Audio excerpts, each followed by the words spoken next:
We got exciting XRP news here today.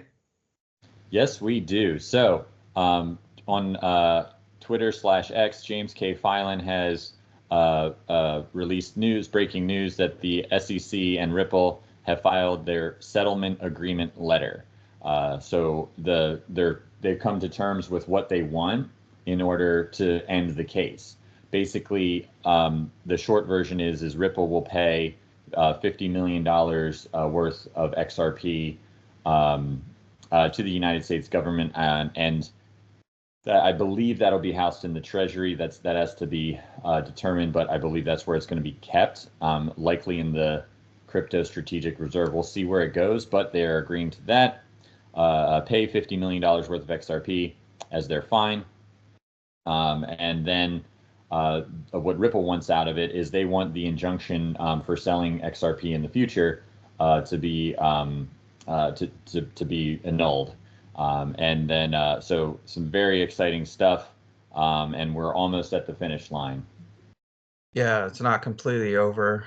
We also need Judge Torres to remove the injunction that was placed on Ripple during the lawsuit.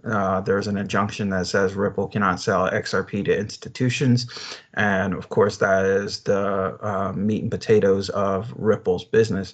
So we need for them to remove the injunction. And more than likely, Judge Torres is going to remove the injunction because the SEC is dropping their lawsuit. And, it's been determined that XRP is not a security. So I don't see why Judge Torres wouldn't remove the injunction at this point in time, but, we're waiting on that as well. Yeah, and really the injunction is simply, hey, the way that you used to sell XRP, it is what it is, just don't do it anymore. That's why they got the fine. Even if that's not removed, we believe it will because the parties seem to be in agreement. Even if it's not removed, there's other ways for them to go about selling in a different manner to these the different financial institutions.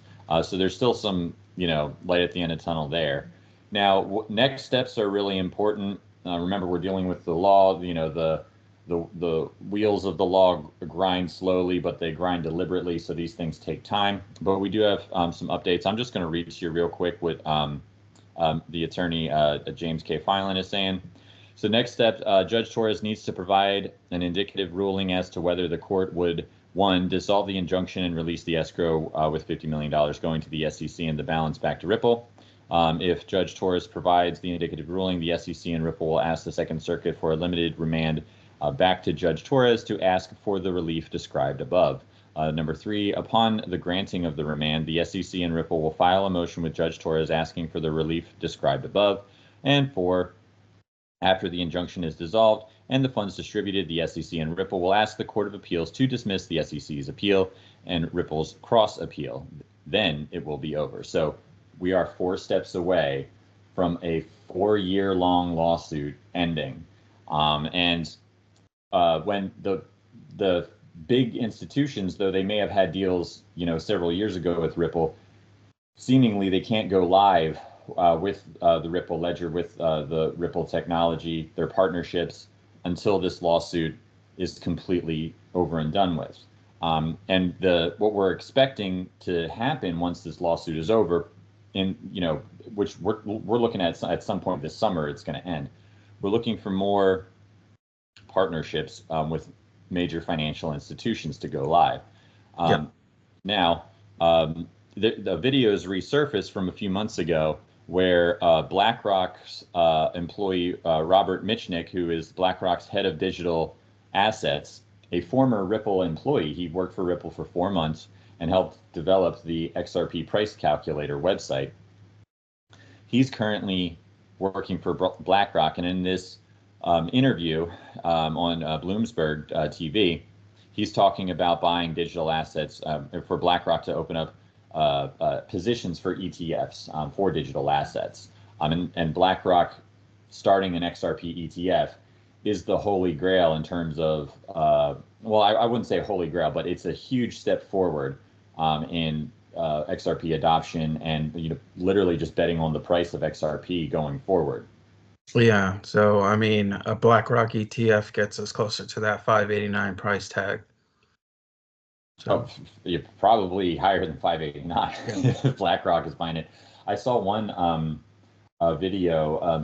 There was some XRP whale bought. This was years ago, but they bought something like $1 million worth of XRP, and that caused the market cap to move by 200x.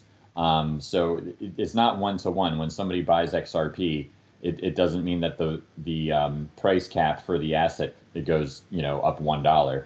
It's a 200 multiplier is the way it's calculated. And you can go to the xrppricecalculator.com to see how it works. Robert Mitchnick came up with that if you want to check it out yourself.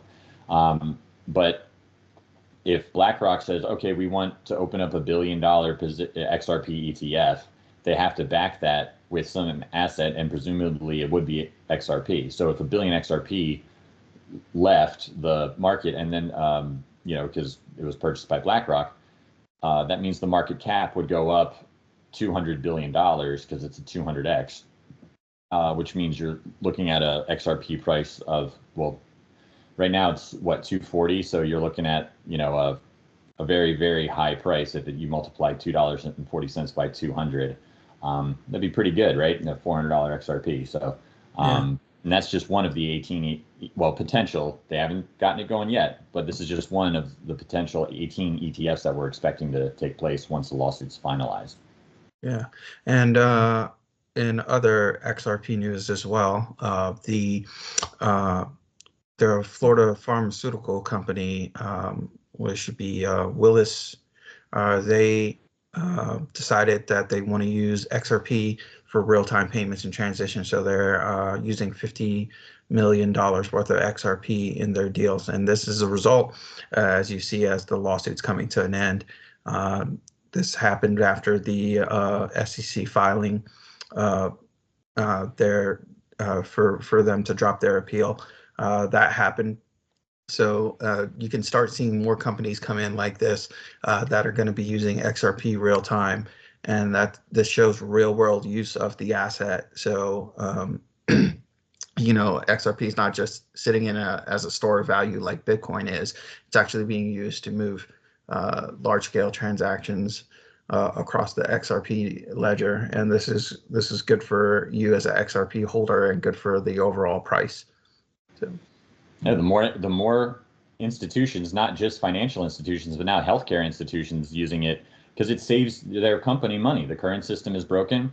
Ripple and XRP fix it and offer endless, liquidity to these institutions. So more, more institutional adoption, more integration of XRP into our financial system. This is all very good news.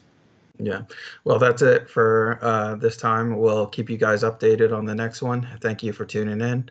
Have a good one.